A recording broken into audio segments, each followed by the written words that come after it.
Bom dia, boa tarde ou boa noite, sejam bem-vindos a mais um vídeo do canal. Eu sou Cleiton Moore e hoje eu vou falar sobre mais 3 regionais. Eu já falei 9 deles e agora eu vou falar mais 3. Vamos falar agora da explicação sobre o Lainune de Galar, sobre o Yamask de Galar e sobre a Corsola de Galar. Então, vamos lá. Bem, vamos começar com o Lainune, né? Porque o Zigzagoon e o Lainune tem aquela forma lá em Galar. Esse não é muito difícil de explicar, esse é até bem simples.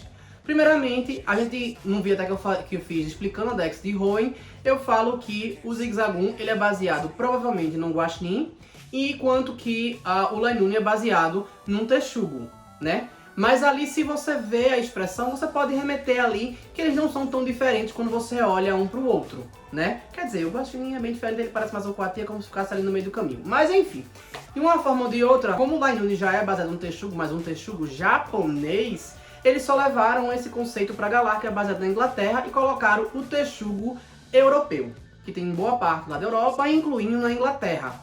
E aí o que foi que fizeram? Já que o Zigzagoon é assim, e ele parece também um Texugo, eles transformaram o Zigzagoon, tiraram ele de Guaxinim para Texugo também e colocaram ali. Aquelas línguas para fora, expressando aquelas estrelas, aquelas coisas, são para remeter um movimento de banda de rock. Tem até um nomezinho específico, agora eu esqueci, Glom não sei o que, tem um nomezinho específico que eles ganharam para isso. E eles, mas de toda forma, eles inteiramente são baseados em Texugo. Não fica muito claro se na realidade o Zigzagoon normal ele se adaptou ali, se foi um ancestral que dividiu em 2 tipos de Zigzagoon, né? O Zigzagoon que a gente conhece de Hoenn e esse Zigzagoon. Vamos usar um pouco de geografia para a gente ver o que pode ser aceitável. A gente lembrando que Hoenn ela representa a Ásia e que Galar ela representa a Inglaterra, a gente pode conceber que havia um Zigzagoon ali, talvez em Kalos, talvez em algum lugar por ali, ou em algum lugar que a Game Freak ainda não reportou, como um leste europeu ou um Oriente Médio, a qual fosse o primeiro, né, que dali se separou para vários lugares, e daquele que chegou no Japão foi aquele que virou o Zigzagoon ou o Lainune, né, nesse caso Hoenn, né, que é ali na parte da Ásia. Enquanto que foi para a Inglaterra e o que ficou na Europa, ele seria ali em Texugo de forma diferente. Então a gente pode até pensar que se eles quisessem, eles poderiam ter colocado em outros lugares também uma regional dele, né? Ou pode até pensar, ou até colocar num Legends aí, um Legends, talvez o Legends de Kalos, talvez, um do passado do Zigzagoon, apesar que eu acho que eles não vão gastar essa carta agora. Mas aí teria sido uma espécie primordial que se dividiu em 2, muito provavelmente, né? Que se adaptou de uma forma diferente em uma na outra. Só que a que se adaptou à Inglaterra, né? No caso a Galar, ele também evoluiu até o Obstagoon. Eu vi que existe uma lenda de um bicho que ele tem cabeça de hiena, ele é como se fosse um humano cabeça de hiena. E eles falam até que parte da mitologia moderna, chamado Gnoll. Eu procurei mais algumas informações sobre esse bicho, mas ela tem basicamente essa descrição e fala que é de um específico, de uma citação específica, de um livro específico lá. Bem assim, no específico do específico. Mas ele basicamente ele é um roqueiro, minha gente. Ele é um roqueiro pra remeter ao movimento punk e rock da Inglaterra, né? Por isso que ele tem aqueles símbolos também na cara dele. O segundo Pokémon que eu vou trazer, ele já tem uma base mitológica na parte da sua seleção natural, né, da sua diferenciação de espécie. Nesse caso vai ser o Yamask. Como a gente sabe, e alguns se recusam a aceitar, o Nova ela é um resumo da África e das Américas, tudo junto. Ah, tá, mas ela é a Ilha de Manhattan, certo. Mas existem vários Pokémons dentro da Dex, depois eu faço um vídeo sobre o Nova, que vai dar bastante trabalho para editar, vai ficar grande, então você tem que dividir em 2, né? Se vocês assistirem, também tem isso, explicando as referências dela. Mas como eu já expliquei de Hoenn, Hoenn é baseado na Ásia, né? É um resumo da Ásia. Sinnoh é um resumo da Europa, e a Game Freak, ela quis fazer um resumo do resto, praticamente, ali, em Unova. E eles viram, pô, deu certo não, é referência demais, a gente não consegue escolher para colocar ali. E aí por isso que a partir da sexta geração eles fizeram separados. E o que é o conceito de Yamesque por trás? Bem, os egípcios acreditavam que existiam 3 recursos da alma: Ka, Ba e Af. Ka e Ba, eles são expressões diferentes da alma. Ka é como se fosse a força vital e Ba como se fosse as características, a personalidade da pessoa. E aí, quando a pessoa vai para o outro mundo, elas se juntam e formam esse terceiro elemento, para poder migrar lá pelo rio e receber o julgamento. Nesse caso, é justamente nesse conceito que o Yamesque é baseado. Até porque Khafra Griggles, ele é um sarcófago. O quê? Não acredito. E é um sarcófago que é egípcio. Eu não preciso provar a vocês que ele é, né? Pelo amor de Deus, bora ver, né? E aí, por causa do contexto dele, ele tem aquela, como é que diz? A máscara que diz que ele faz lembrando de quando ele era humano, fazendo mais uma referência a essa parte da mitologia egípcia, né? Então aí ele vai fazer essa expressão ali. É como se ele fosse o Ankh, né? Ou Ba, ou Ka, enfim, o que você preferir interpretar dessa forma. E aí onde é que entra, qual é o motivo de Yamesque ele tem um regional lá em Galar. Eu falei que a explicação era mitológica e eu vou chegar nela.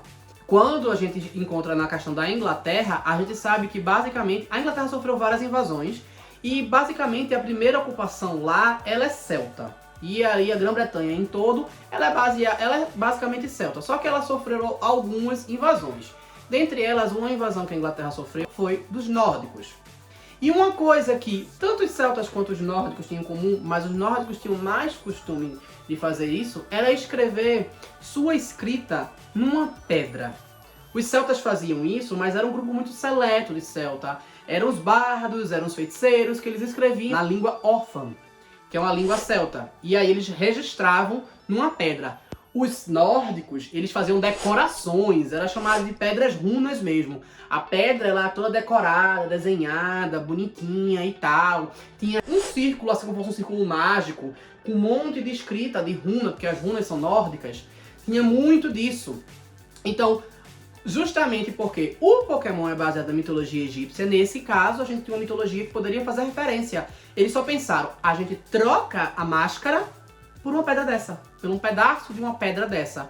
E foi o que fizeram. Por isso que o Yamesque de Galar, ele tem aquela forma diferente, ele é tipo terra, ele poderia ser tipo pedra e aí satisfazer Fernando no tipo pedra fantasma, né? Mas nesse caso eles optaram pelo terra. E de acordo com a Pokédex, fala que essa runa, essa pedra com runa, ela tá sugando a energia noturna do Yamesque, tá sugando a energia sombria do Yamesque. E aí é por isso que ele não evolui para Khafra Griggles, ele evolui para Lunar Wriggles.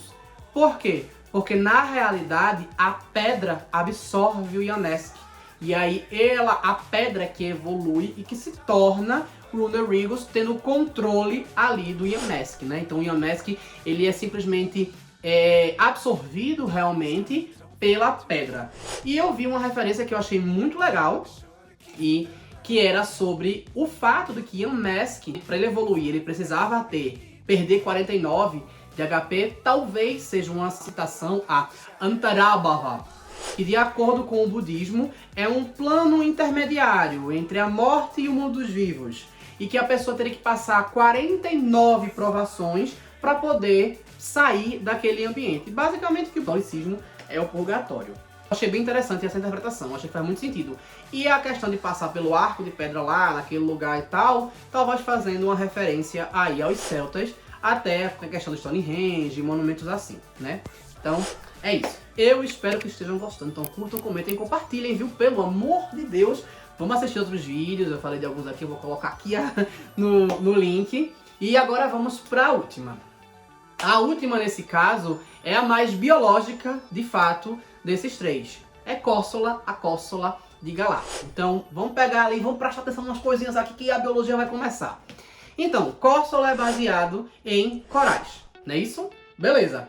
Só que o que acontece? Porque a Corsola de Galar, ela é fantasma.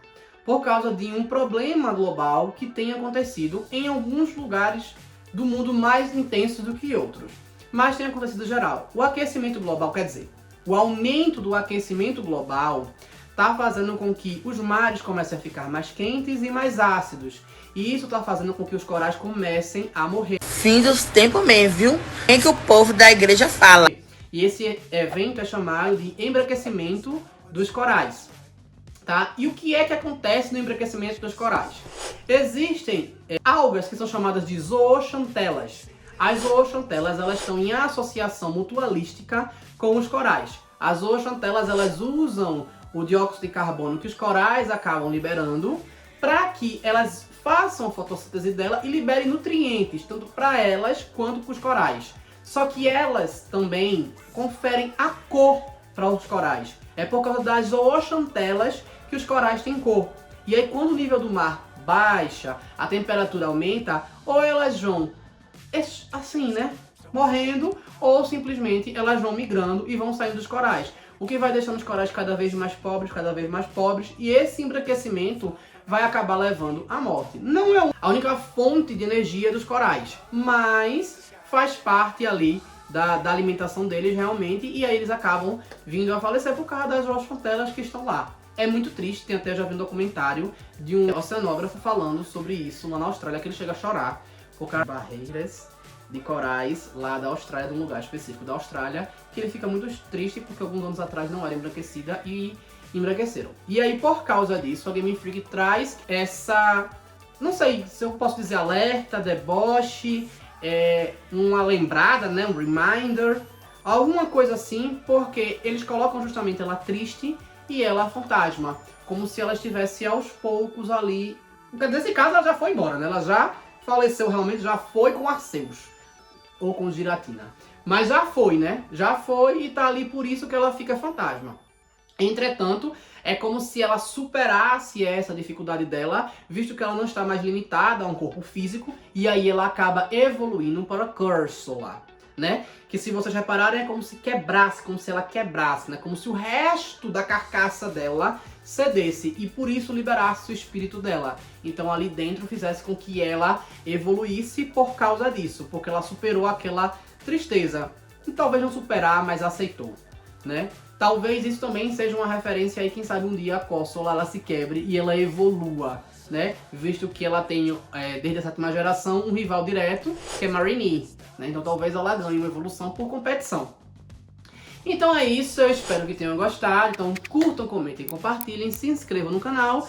E se não sabem o que comentar, escrevam...